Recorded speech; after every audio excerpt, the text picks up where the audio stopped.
The Talons of Weng-Chiang, 5 pros, 5 cons, 5 pros. The production is magnificent. One of the most impressive worlds brought to life in the history of the entire classic run. They are excellent scripts. These would read great, I can imagine. 3 outstanding villains in Greel, Chang, and of course the terrifying Knick-Knack-esque, maybe scarier, Mr. Sin. Contain some of the finest, very finest imagery in the classic series, or modern, obviously.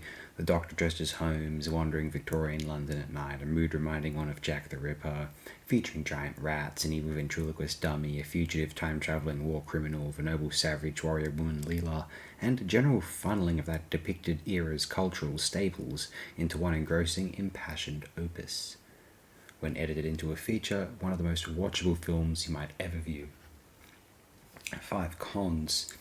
I actually feel as though the direction from David Maloney is usually serviceable but not ideal, not dissimilar to Maloney's work in other otherwise magnificent serials, including The Deadly Assassin, the other major classic of this season 14. There's a bit too much back and forthing which feels tailored for the 6-part format rather than organic progressions of the plot itself. It is so ambitious that one can feel the seams which might exist to a lesser extent were this a film production. For television, especially 70s television, it is entirely astonishing, but it potentially exists in this awkward orbit between solid television standards and stellar cinematic standards. Obviously, it is extremely racially insensitive at a time when one would imagine the writers could and ought to have known better. This episode was produced long after the Fu Manchu series was published or even popular.